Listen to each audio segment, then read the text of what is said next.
गौतम बुद्ध की कहानी। आखिरी प्रश्न। एक ज्वाला जो भीतर जगाए। राजगीर के पास एक छोटा सा गांव था। वहां एक युवक रहता था, नाम था अनिरुद्ध। वह तेज, चतुर, बहादुर सब कुछ था, पर उसके भीतर एक आग भी थी, अहंकार। उसे लगता था कि दुनिया की हर समस्या का हल उसी के पास है। लोग उससे डरते तो थे, पर सम्मान नहीं करते थे। वह सोचता, अगर मैं इतना बुद्धिमान हूं तो दुनिया मुझे मान क्यों नहीं देती। एक दिन उसने सुना कि गौतम बुद्ध पास के वन में ठहरे हैं। उसने तय किया, आज मैं बुद्ध से वह प्रश्न पूछूंगा जिसका उत्तर किसी के पास नहीं। यदि वे हार गए तो साबित हो जाएगा कि मैं सबसे बड़ा हूं। अनिरुद्ध का चुनौती भरा प्रश्न। वह बुद्ध के सामने पहुंचा और बोला, भंते, मेरे पास आपके लिए एक प्रश्न है। बताइए, दुनिया का सबसे बड़ा सत्य क्या है जिसे कोई बदल नहीं सकता। वहां बैठे भिक्षु चुप हो गए। वे समझ गए कि प्रश्न ज्ञान के लिए नहीं, अहंकार के लिए पूछा गया है। बुद्ध मुस्कुराए, अच्छा प्रश्न है, पर इसका उत्तर मैं नहीं दूंगा। तुम दोगे? अनिरुद्ध चौंक गया। मैं? पर मैं तो उत्तर खोजने आया हूं। बुद्ध ने कहा, मैं केवल तुम्हें रास्ता दिखाऊंगा। सत्य तुम्हें स्वयं दिखना चाहिए, तभी वह तुम्हारा होगा। जाओ, आज से 3 कार्य करो। 1 घंटे की मौन साधना। 2 1 घंटे किसी की सेवा। 3 1 घंटे सत्य बोलने का अभ्यास। और यह 7 दिन करो। 7 दिन बाद तुम्हें अपने प्रश्न का उत्तर स्वयं मिल जाएगा। अनिरुद्ध हंसते हुए बोला, सिर्फ इतना? ठीक है, कर लूंगा। 7 दिनों का रूपांतरण। पहला दिन। वह मौन बैठा। कुछ ही मिनटों में उसे लगा जैसे दिमाग फट जाएगा। विचारों का तूफान। उसे महसूस हुआ, मैं अपने ही मन पर नियंत्रण नहीं रख पाता। दूसरा दिन। किसी वृद्ध का घड़ा उठाकर घर तक पहुंचाया। वृद्ध ने सिर्फ इतना कहा, बेटा, धन्यवाद। पहली बार दिल में हल्की गर्माहट उतरी। तीसरा दिन। सिर्फ सत्य बोलने का अभ्यास। उसने पाया, मैं तो रोज छोटी छोटी बातों में झूठ बोलता हूं। अहंकार दरकने लगा। चौथा से छठा दिन। धीरे धीरे उसका मन शांत होने लगा। जब वह मौन साधना करता, उसे अपने भीतर कुछ रोशनी सी महसूस होती। जब सेवा करता, उसे भीतर प्रसन्नता मिलती। जब सत्य बोलता, उसे हल्कापन महसूस होता। 7वां दिन। मौन में बैठा था कि अचानक उसे एक बहुत गहरा एहसास हुआ। दुनिया का सबसे बड़ा सत्य मेरे बाहर नहीं, मेरे भीतर है। वह तुरंत बुद्ध के पास पहुंचा। सत्य का उदय। अनिरुद्ध ने कहा, भंते, अब मुझे उत्तर मिल गया। बुद्ध ने पूछा, क्या देखा तुमने? अनिरुद्ध बोला, मैंने देखा कि मन सबसे बड़ा सत्य है। जिसने मन को जीत लिया, उसने दुनिया को जीत लिया। और जिसका मन अशांत है, वह सत्य को देख ही नहीं सकता। बुद्ध प्रसन्न हुए। उन्होंने कहा, अनिरुद्ध, दुनिया का सबसे अटल सत्य यही है। मन के अनुसार दुनिया बदल जाती है। मन बदला तो जीवन बदला। तुम्हें यह मैंने नहीं बताया, तुमने खुद जाना। इसलिए यह तुम्हारा सत्य है और यही तुम्हें मुक्त करेगा। अनिरुद्ध ने उनके चरणों में सिर रख दिया। उसे पहली बार महसूस हुआ कि वह बड़ा नहीं, बल्कि सीखने योग्य है। उस दिन से अनिरुद्ध का जीवन बदल गया। अब वह किसी को जीतना नहीं चाहता था, सिर्फ अपने मन को समझना चाहता था। अनिरुद्ध अब बुद्ध के पास प्रतिदिन आने लगा। पर एक बात उसे भीतर से परेशान कर रही थी। उसने मन को समझने की दिशा तो पकड़ ली थी, लेकिन मन की अशांति अभी भी पूरी तरह शांत नहीं हुई थी। एक शाम वह बुद्ध के सामने आया। आकाश में सूरज ढल रहा था और उसके लाल रंग पेड़ों पर बिखर चुके थे। भंते, उसने धीरे से कहा, मैंने मन के बारे में जाना, पर मेरा मन फिर भी कई बार भटक जाता है। कभी क्रोध, कभी ईर्ष्या, कभी भय। क्या यह सामान्य है? बुद्ध मुस्कुराए। अनिरुद्ध, बिल्कुल सामान्य। मन उसी तरह है जैसे नदी, वह कभी स्थिर नहीं रहती। जरूरी यह नहीं कि नदी शांत हो, जरूरी यह है कि तुम तैरना सीख लो। अनिरुद्ध ने पूछा, तो मैं तैरना कैसे सीखूं भंते? बुद्ध बोले, इसके लिए तुम्हें अब एक नई परीक्षा से गुजरना होगा। कल सुबह मैं तुम्हें एक स्थान पर भेजूंगा। अनिरुद्ध समझ गया, अब कुछ गंभीर आने वाला है। जैसे ही अंधेरे में कदम रखा, गुर्राहट और तेज हुई, लेकिन कुछ ही कदम बाद वह रुक गई। अचानक सामने एक दीपक जल उठा। अंधेरा गायब हो गया। वहां कोई जानवर नहीं था, सिर्फ एक पाटी पर लिखा था, जिसका मन भय को समझ लेता है, उसके लिए भय मिट जाता है। अनिरुद्ध मुस्कुराया और आगे बढ़ गया। तीसरा द्वार, अहंकार का द्वार। तीसरा द्वार एक विशाल दर्पण से ढका हुआ था। दर्पण में उसका चेहरा दिखाई देता था, पर जैसे जैसे वह पास जाता, चेहरा बड़ा, फिर और बड़ा, फिर विकृत होता जाता। उसे अपने भीतर की सारी कमियां दिखने लगीं। क्रोध, ईर्ष्या, जिद्द, लालसा। दर्पण में उसका चेहरा बोलने लगा, तुम खुद को बदल सकते हो? तुम जो खुद के ही मन पर नियंत्रण नहीं रख पाए। अनिरुद्ध की आंखों में आंसू आ गए। उसने धीरे से कहा, हाँ, मैं अपूर्ण हूं, लेकिन मैं बदलना चाहता हूं, और यही पर्याप्त है। दर्पण टूट गया, द्वार खुल गया। तीसरी परीक्षा भी पूरी हो चुकी थी। अध्याय 4, बुद्ध से पुनर्मिलन। अनिरुद्ध लौटकर बुद्ध के पास पहुंचा। बुद्ध ने पूछा, कहो अनिरुद्ध, क्या सीखा? अनिरुद्ध बोला, भंते, पहले द्वार ने सिखाया, क्रोध दूसरे का होता है, उसे उठाकर अपने भीतर मत लाओ। दूसरे द्वार ने सिखाया, भय अंधेरा नहीं, अज्ञान का साया है। और तीसरे द्वार ने सिखाया, अहंकार वह दर्पण है जिसके बिना मन साफ नहीं होता। जब मैं खुद को स्वीकार करता हूं, तभी मैं बदलता हूं।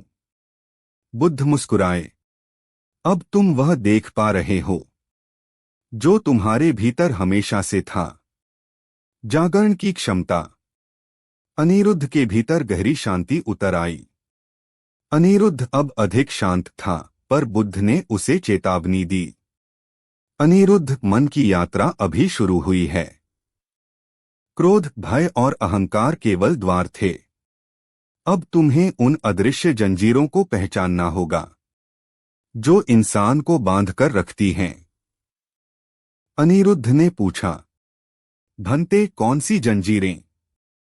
बुद्ध बोले, वे जो दिखाई नहीं देती, पर हमें भीतर से कैद कर देती हैं। आज रात सूर्यास्त के बाद वन के ठीक मध्य में जाओ, वहां तुम्हें तुम्हारी अदृश्य जंजीरें दिखाई देंगी। अनिरुद्ध समझ नहीं पाया, लेकिन जैसे बुद्ध ने कहा था वैसा ही किया। अध्याय 6, रात का वन और अदृश्य आवाजें। रात गहरी हो चुकी थी।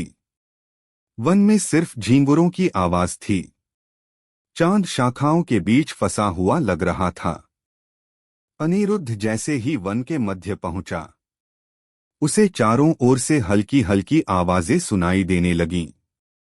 तू कुछ नहीं कर सकता, सारे लोग तुझसे बेहतर हैं, तू हमेशा गलतियों से भरा है, कोई तुझे सम्मान नहीं देगा। अनिरुद्ध चौंक गया। उसे लगा कोई छिपकर उसका मजाक उड़ा रहा है। उसने चिल्लाकर कहा, कौन है वहां? सामने आओ। पर कोई नहीं आया। कुछ पल बाद आवाजें और तेज हो गईं। तू कभी सफल नहीं होगा। तेरा जीवन व्यर्थ है। तू बदलेगा नहीं। तू ऐसा ही है। अब अनिरुद्ध को समझ आया, ये आवाजें बाहर से नहीं आ रहीं। ये उसके अपने मन की आवाजें थीं, जो कभी उसे खुद भी नहीं सुनाई देती थीं। ये थीं शंका की अदृश्य जंजीरें, भीतर की लड़ाई। अनिरुद्ध के भीतर भावनाओं का तूफान उठा। उसे लगा कि वह टूट जाएगा। फिर उसे बुद्ध की आवाज याद आई, मन के द्वार तुम खुद खोलते हो। उसने गहरी सांस ली, आंखें बंद कीं और उन आवाजों से कहा, हाँ मैं अपूर्ण हूं। हाँ मैंने गलतियां की। हाँ मैं सब कुछ नहीं जानता, पर मैं बदल सकता हूं। मैं सीख सकता हूं और मैं वही बनूंगा जो मैं होना चाहता हूं। आवाजें अचानक धीमी होने लगीं, फिर पूरी तरह गायब। वन शांत हो गया। चांदनी उसके चेहरे पर गिर रही थी। अनिरुद्ध ने महसूस किया, पहली अदृश्य जंजीर टूट चुकी थी। अध्याय 8, दूसरी अदृश्य जंजीर, अपेक्षाएं। वह आगे बढ़ा तो उसे एक पेड़ दिखा, जिसकी शाखाओं पर असंख्य खाली कागज टंगे थे। किसी पर लिखा था, लोग क्या सोचेंगे? परिवार क्या कहेगा? समाज की राय क्या होगी? लोग हंसेंगे तो? अनिरुद्ध ने हर कागज पढ़ा और महसूस किया कि वह अपने जीवन में कितना कुछ सिर्फ इसलिए करता था क्योंकि दूसरे ऐसा चाहते थे। एक कागज पर लिखा था, अगर मैं असफल हुआ तो लोग क्या कहेंगे? यह पढ़कर उसका दिल भारी हो गया। वह पेड़ के नीचे बैठ गया और बोला, मैंने जीवन भर दूसरों के अनुसार चलने की कोशिश की, पर खुद को कभी समझा ही नहीं। उसी क्षण पेड़ की सारी शाखाएं हिलने लगीं। कागज धीरे धीरे नीचे गिरने लगे और धूल में बदल गए। दूसरी जंजीर भी टूट चुकी थी। बुद्ध के पास वापसी। सुबह का सूरज उग रहा था जब अनिरुद्ध वापस बुद्ध के पास पहुंचा। बुद्ध ने उसे देखते ही पूछा, कहो अनिरुद्ध, क्या देखा?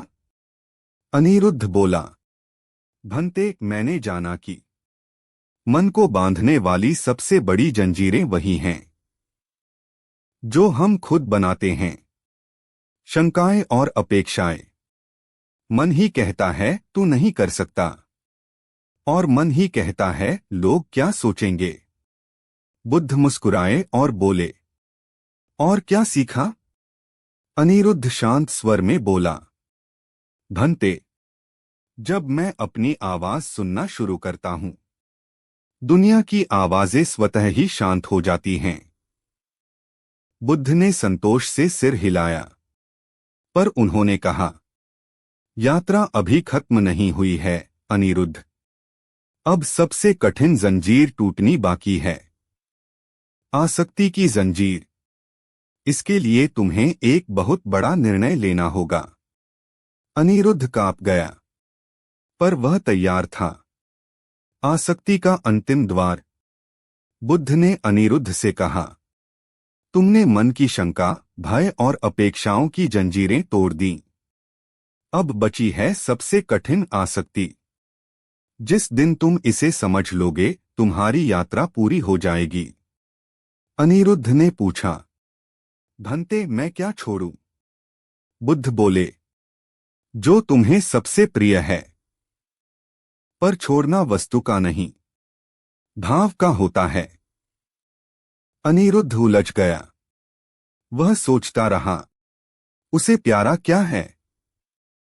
उसका ज्ञान, उसका सम्मान, उसकी आदतें, बुद्ध ने उसे राजगीर के एक गांव में भेजा।